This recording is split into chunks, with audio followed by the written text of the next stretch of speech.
उससे तेज़ भागना होगा, ख़त्म जाके तब रास्ता होगा। तन्हा चलने की जिसमें हिम्मत हो, उसी के पीछे काफ़िला होगा। सुबह उठते ही सबसे पहली सोच जो मेरे दिमाग में आई वो ये कि मुझे सफ़र अब जल्द से जल्द शुरू करना है और आधे घंटे में जल्दी सारा सामान दोबारा से बांध कर गियर अप होकर जल्दी से अब खुशदार छोड़ के कोयटा की तरफ निकलना है। मुझे भूख भी नहीं लग रही थी और मैंने नाश्ता भी नहीं करना था कि मेरी मुलाकात होती है सार्क होटल के नुमाइंदे से। और ये भाई बज़िद होते हैं कि आपका सफ़र लंबा और तवील है, आप लाज़मी कुछ खा के जाएँ। तो इनके बहुत ज़िद और इसरार पे मैंने इनके साथ एक कप कॉफ़ी का पिया।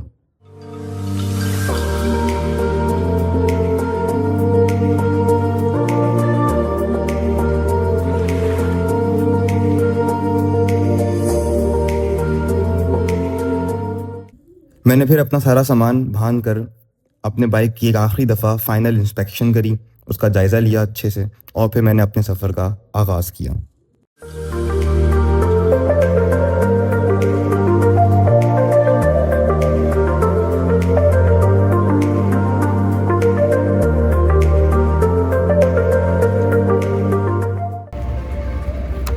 कैसे हैं भाई? अल्हम्दुलिल्लाह बिल्कुल ठीक। आप कैसे हो? अल्हम्दुलिल्लाह। ये कहता हाई ऑक्टेन है क्या? नहीं है, चलें ठीक है, फुल कर दें फिर।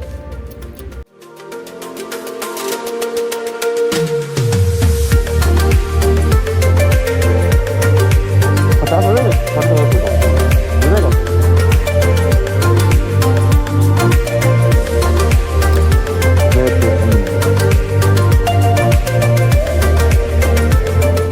फिर मैंने अपनी बाइक में पेट्रोल फुल कराने के बाद अपने सफ़र को रोका नहीं, जारी रखा और मेरे दिमाग में इस सफ़र में सिर्फ़ एक ही बात समाई हुई है कि मुझे हर हालत में रात से पहले कोयटा पहुंचना है।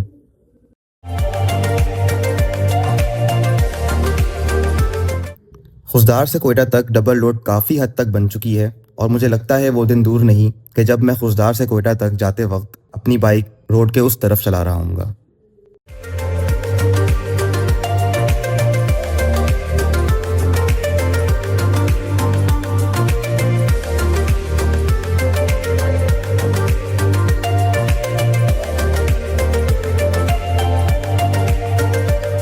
खुशदार को पीछे छोड़ते हो जब आप और जब कोयटा की तरफ रवाना होते हो तो इस रोड के अचानक से जो ये मोड़ आते हैं और फिर सांप की तरह ये बल खाती हुई रोड जब पहाड़ों का मंजर आपको देती है, पहाड़ों पर जब दिन की पहली धूप पड़ती है, खुला आसमान आपको मिलता है और ताहद्दे निगाह आपको जब सामने रोड दिखती है, ये सारी चीज़ें मिलकर बिल्कुल एक ऐसी कैफियत आपके दिल पर तारी करती हैं कि आपकी ज़बान से अल्फाज नहीं निकलते और आपका जो दिमाग होता है वो पूरा का पूरा हवाले हो जाता है कुदरत के।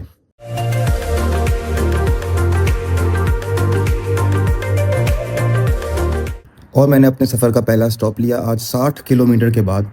हालांकि मैं थका तो नहीं, मैं अभी मज़ीद बाइक भी चला सकता था, लेकिन मैं इस मंज़र से भरपूर किस्म से लुत्फ़अंदोज़ होना चाहता था। तो मैंने सोचा कि 15 से 20 मिनट अगर मैं यहाँ रुक जाऊँ तो मैं इस मंज़र को मज़ीद अपनी आंखों में समा सकता हूँ।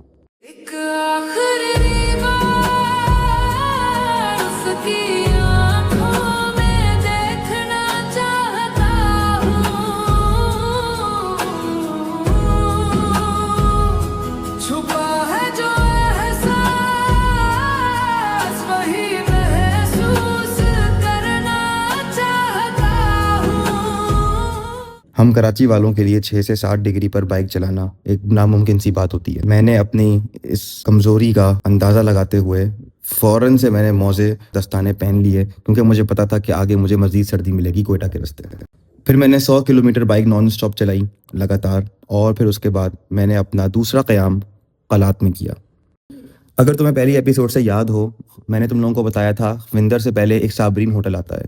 बिल्कुल उसी की टक्कर का क़लात से पहले भी एक होटल आता है। भले तुम्हें भूख लग रही हो ना लग रही हो, लाजमी इस होटल पे रुकना है। यहाँ पर मेहमानों के सुकून का सारा इंतज़ाम किया गया है और ये होटल बिल्कुल साबरीन की होटल के ही नक्शे पे बना हुआ है।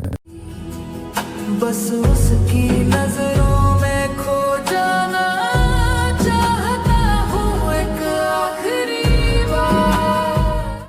और यहाँ मेरी मुलाकात मुनीर भाई से होती है। भाई इस्लाम। याला सर जी, अल्हम्दुलिल्लाह, कैसे हैं आप? ठीक हैं? ठीक ठाक हो? अल्हम्दुलिल्लाह। चलो चाय मैं कोई चीज अभी 2 कप चाय पी के आ रहा हूँ। अभी और हमारी तरफ से हमारा ये गाड़ी है ये नहीं निकलती अच्छा। है। आप भाइयों को देखा होगा रास्ते में भी खड़ा था। मैं यहाँ तकरीबन 2.5 घंटे बैठा रहा हूँ। मुनीर भाई से पूरा सफ़र मेरा राब्ता रहा। मैं अच्छी तरीके से याद है जब स्कर्दू में था, मेरा इनसे जब राब्ता किया तो ये उस वक्त ताफ्तान बॉर्डर के लिए निकले हुए थे। और जब मैं वापस 30 दिन बाद कलात आया और इनसे राब्ता किया, इनसे मुलाकात के लिए, तो ये फिर बलूचिस्तान के किसी दूसरे कोने हुए निकले हुए थे।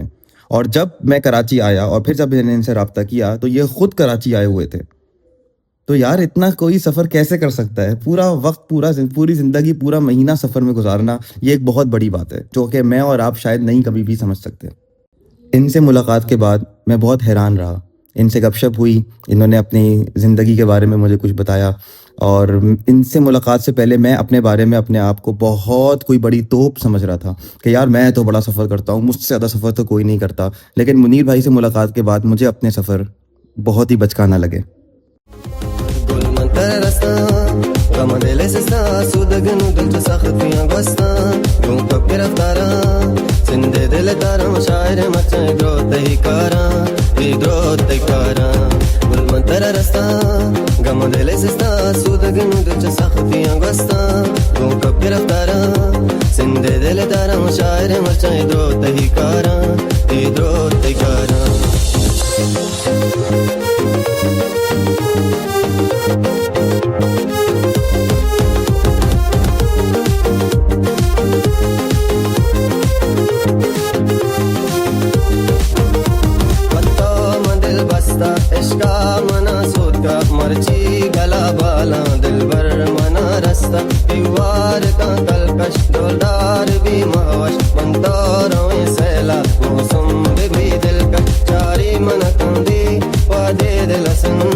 ये दरवाज़ा याद रखना जिस पे 3 घोड़े बने हुए हैं। इसको याद यूँ रखना कि जब मैं वापस कराची के लिए इधर से गुजरूंगा तो मेरी मुलाकात यहाँ पर बहुत ही दिलचस्प 2 लोगों से होती है।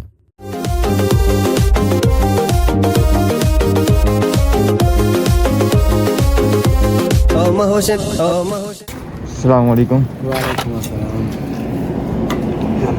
फुल करते हैं जी। फुल करें?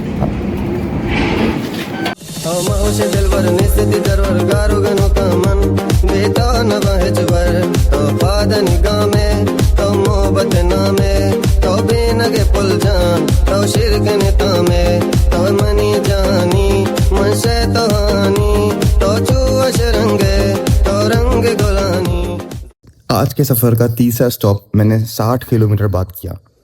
यहाँ पर मुझे एक उजड़ा हुआ बाग दिखा और पता नहीं क्यों इस बाग ने मुझे अपनी तरफ बुला लिया। तो मैंने बाइक साइड पे लगाई और मैं इस बाग में घूमना शुरू हो गया। यहाँ रुका तो समझ में आया कि हमेशा खूबसूरती रंगीनियों में नहीं होती।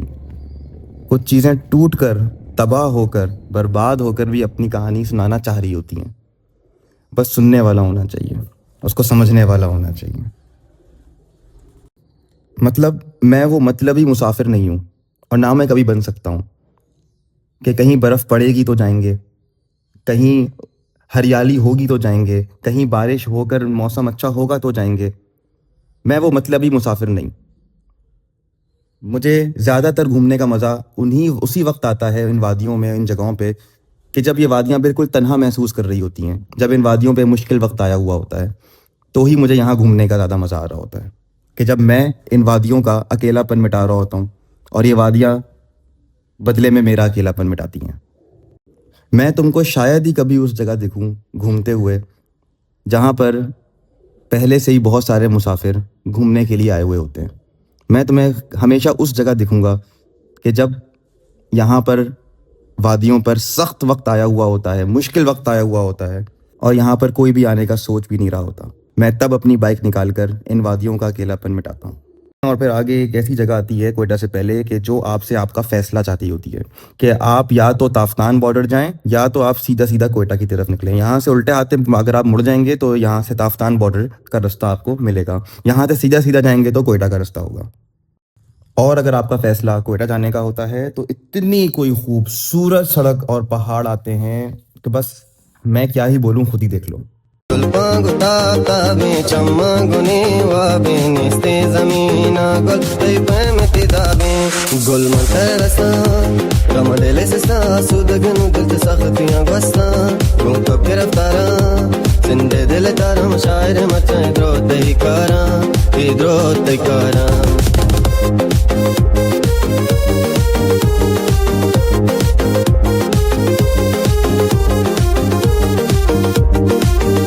और फिर उस खूबसूरती को चीरते हुए निकलने के लिए एक टनल भी बनाया है, मुलाहिजा हो।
Madhurani.com.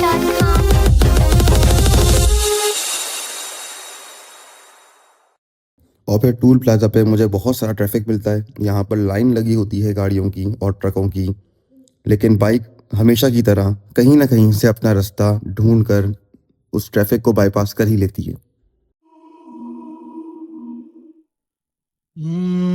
थक कर गिरेंगे जिस दम बाहों में तेरी आकर, थक कर गिरेंगे जिस दम बाहों में तेरी आकर, उस दम भी कौन जाने हम किस सफर में होंगे, पहुंचेगी जो ना उस तक हम उस खबर में होंगे, जब हम कहीं ना होंगे। ऐ जाने अहदो पैमान हम घर बसाएंगे, हाँ ऐ जाने अहदो पैमान हम घर बसाएंगे, हाँ तू अपने घर में होगा हम अपने घर में होंगे, पहुंचेगी जो ना उस तक। क्वेटा में दाखिल होते ही मैं सीधा सैटेलाइट टाउन में क्यूडीए पार्क में अपनी बाइक खड़ी करता हूँ और क्यूडीए पार्क के बिल्कुल सामने उस्मानी मुसाफिर खाना के अंदर मैं क़याम करता हूँ। अगर मैं ऐसा कहूँ कि क्वेटा के अंदर ये मेरा एक घर है तो ये गलत ना होगा, क्योंकि घर जैसा माहौल मुझे यहाँ पर देने वाले कोई और नहीं, बिलाल भाई हैं। बिलाल भाई ऐसा लग रहा है घर आ गया। अल्हम्दुलिल्लाह कैसे पहुंच गया? बेहतरीन, 2 रातें रुके वहीं पर ही। अभी वहाँ बर्फ आ रही है, बारिश शुरू हो गई है। अच्छा, बर्फबारी शुरू हो गया? हाँ हो गई है। हम इस साल मैं 3 दफ़ा क्वेटा आया और तीनों दफ़ा मैं बिलाल भाई के पास रहा। सवाल ही पैदा नहीं होता कि मैं क्वेटा आऊँ और मैं कहीं और क़याम करूँ, बल्कि मेरे जानने वाले जब भी कोई भी क्वेटा आता है, कोई भी बाइकर ट्रैवल करने के लिए, घूमने के लिए क्वेटा आता है, मैं हमेशा उसे कहता हूँ कि बिलाल भाई के पास रुको। मैं आप लोगों को भी ये कहूँगा, अगर कोई ट्रैवलर, ख़ास तौर पे सोलो ट्रैवलर अगर ये टूर करने का सोच रहा है, कोयटा आने का सोच रहा है, तो लाज़मी अगर कोयटा में उसने रुकना है तो उस्मानी मुसाफिर खाना में रुके, जो कि क्यूडीए सैटेलाइट टाउन में क्यूडीए पार्क के बिल्कुल सामने है। पहुंचेगी जो ना उस तक हम उस खबर में होंगे। आप लोगों की मुलाकात बिलाल भाई से हम ज़रूर कराएंगे आने वाले व्लॉग्स में। अभी मुझे बहुत ज़्यादा नींद आ रही है और अब मैं लेटूंगा बाद में, मरूंगा पहले। तो मुझे सोने दो, इंशाल्लाह अगले व्लॉग में मिलते हैं।